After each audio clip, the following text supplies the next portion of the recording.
ያልተጠበቁ ሰዎች መገኘት የሌለባቸው ቦታ ላይ እየተገኙ ስለሆነ ሌላው ትናንትና የለቀኩት ገጠመኝ ላይ እህታችን ኢንተርቪው ሳረጋት በመሃል አንድ ከባድ የሆነ ነገር ተናግራለች። እሱ ምንድነው አገልጋይ ቀርባ አገልጋይ መሆኑን ሳታውቅ በዝሙት ከዛ ሰው ጋር ወድቃ ከዛ በኋላ አገልጋይ መሆኑን አጋንንት የሚያስወጣ ማጠምቅ ነኝ መፈውስ ነኝ ብሎ ያለ ሰው መሆኑን ስታውቅ በጣም ደንግጣ ከባድ ችግር ውስጥ እስከ መግባት ደርሳ ነበርና ስለዚህ በዙሪያችን ባካችሁን ቤተሰቦቼ በዙሪያችን ማን ጋር ሄደን ጸበል እንደምንጠመቅ የማን ልጆች ማን እንደዳበሰን ማን እንደተነፈሰብን እንወቅ እንመርምር። አሁንም ቢሆን አንዱ መንፈሱ አልወጣም ከሚለን ነገር ውስጥ አንዱ እዛም ጸበል ፈለቀ ሲባል ሁሉም ቦታ በመሄድ ሊሆን ይችላል።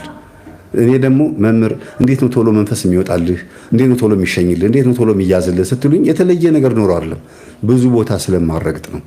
አንድ የተፈወስኩባት አውደ ምህረት አለች የምታቋት ሁላችሁም። በቃ ከሳቸው እጅ ውጪ ሌላ እጅ አላቅም።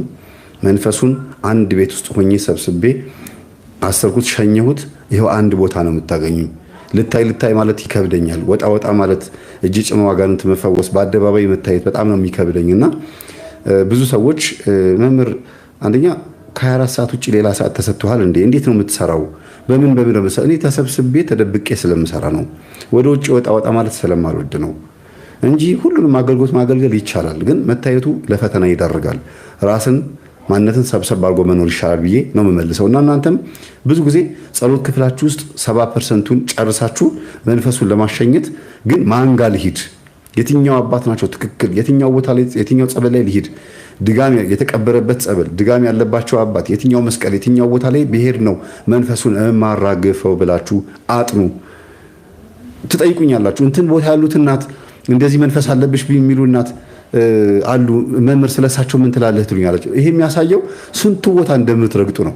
እዛ ቦታም እዚህ ቦታ ምልክት አለ ሲባል ትሄዳላችሁ። ይሄ ጥሩ አይደለም። የባሰ መንፈስ ነው የምትሉት።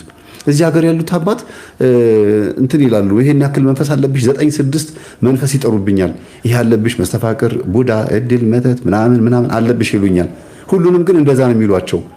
ከዛስ ያው ግን እዚህ ሙዳይ ምጽዋት አለ እንትን በሉ ኢቭን ስለ ህይወት ታሪካችሁ ለመጠየቅ ራሱ ድልሽን ለማስነበብ 700 ብር 1000 ብር ክፈሉ ብለው እዚህ ጋር የሚሰራ ህንጻ ቤተክርስቲያን አለ። እዚህ ጋር ደግሞ የሚጠይቁ ህይወት ታሪካችሁን ይናገራሉ ተብሎ የሚታሰቡ ማህያሉ ምናምን። ይሄ የሚያሳየው ብዙ ቦታ እየተሽከረከራችሁ እድላችሁን እያስወሰዳችሁን ያላችሁት።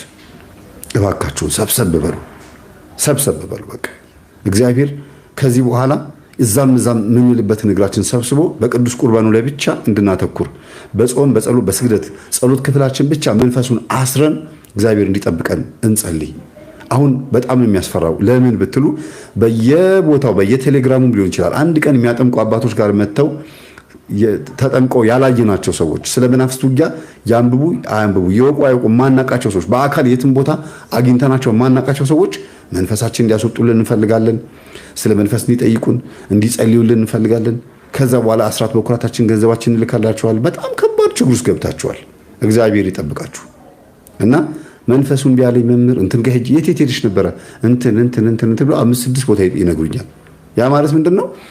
ይቺን ቀዳዳ አይተው ደብተራዎች ቴሌግራምም ከፍተዋል፣ ዩቲዩብም ከፍተዋል፣ ቲክቶክም ከፍተዋል። በዚህ ቀዳዳ ውስጥ እኛ ልክ እንደምናወራው ተንፍሰው የኛን ትንፋሽ እየተከተሉ በእኛ ልክ እየሄዱ አባላቶችን እየሰበሰቡ ያሉት። ተጠንቀቁ። ለዚህ ነው ትናንትና እህታችን በይፋ እንድትናገር ያደረኩት። እኔ ራሴ አውጥቼ አውርጄ አመዛዝኜ ምን ብዬ ተጨንቄ አይደለም ያወጣሁት፣ በቀጥታ መውጣት ስላለበት ነው ያወጣሁት። እናንተ ምን ላይ መጥፎ ነገር ካያችሁብኝ የማይገባ ነገር አድርጌ ከሆነ እንዳትምሩኝ። ለምን? ከሁሉ በፊት ቤተክርስቲያን ትበልጣለች።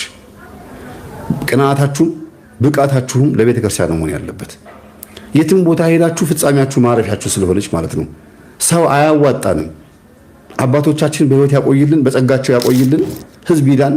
ግን ብትችሉ ቅድሚያ ለቤተክርስቲያን ስጡ። እኔም በሆን አልኳችሁ እኮ በማስተምሩ አስተምሮ ቤተክርስቲያን ጎድቻት ከሆነ አትማሩኝ። ለዚህ ነው ሁልጊዜ ለእውነት የምቆመው።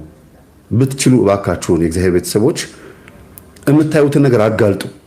እዛ ጋር መኪናውን መተት አለበት እየተባለ የሚጎረጎር የማይወጣ ስራ የለም። እዚህ ጋር ስትገቡ የሆነ ቦታ ላይ እንትን እየተባለ አዳዲስ ርዕስ እየተሰጠው በጣም ብዙ ቦታ ላይ ጉዳዩ ከመንፈስ ጋር በተገናኘ ብቻ እንዲሆን እየተደረገ ህዝቡ የሚወደው ይሄ ነው እየተባለ በቃ ልክ አማርኛ ፊልም ስታዩት ህዝቡ የሚወደው ኮሜዲ ነው። ስለዚህ ሲኒማ ቤቶች ላይ ስትሄዱ የሆነ የሚገርም ሀገራዊ ወይም ደግሞ ሃይማኖታዊ የሆነ ፊልም ሰርተው ፊልም ዳይሬክተሮች ይነግሩኛል። ፊልሙን አሳዩልን ብለን ሲኒማ ቤት ስንሄድ አይ ይሄን ፊልም እኛ አናስተናግድም፣ ለምን ህዝቡ ኮሜዲ ስለሚወድ ይሄን ለማየት አይመጡልንም፣ አይገቡም ተብሎ የህዝብን ፍላጎት ብቻ በማስተናገድ እንደ ዘመኑ ፓስተሮች ችግር የለውም ሱሪውን አርጊው ሊፕስቲኩን ተቀቢው ጌታ ይሄን አይቶ አይገፋሽም ነይ ግቢ እያሉ ቸርቹን በሙሉ በራሳቸው ፈቃድ ሞልተው ጌታንም የነሱ ሐሳብ አመቻማች ያደርጉታል። እኛም ጋር ይሄ ነገር እየመጣን ያለው ሴት እዚህ ጊዮርጊስ ኮተቤ አካባቢ ማን አባይነሽ አባይነህ የምትባል ሴት በጣም ብዙ ነገሮችን እያደረገች ነው ያለችው። አሁን የት እንዳለች አላውቅም። ከዛ በኋላ ገብታ ስትጠመቅ ደግሞ እሪ ብላ ትጮኻለች። ግን እሷ ደግሞ በእጇ እየነካቻቸው እንዲህ አንቺ እንዲህ ያለብሽ እንደ እህተ ማርያም እንዲህ ያለብሽ እያለች በቃ መንፈስ ይጮሃል። ቄሶቹ እዛ ቁጭ ብለው ታምረ ማርያም እያነበቡ ጉድ እኮ ነው የምታዩት። እኔ እሷን ሴት እንደው እውነት ከአንድም ሁለት ጊዜ ሄጄ ቦታው ላይ ለማየት ሞክሬያለሁ። በጣም ነው የሚገርመው። እግዚአብሔርን ፊት ለፊት ሄጄ ተጋጭቻታለሁ። እና የተቃወሚ ግን ዲያቆናትና ካህናት ናቸው። ለምን ገቢ ህዝብ ይመጣላ። ህዝብ ስለሚመጣ ገቢ ይቀንስባቸዋል።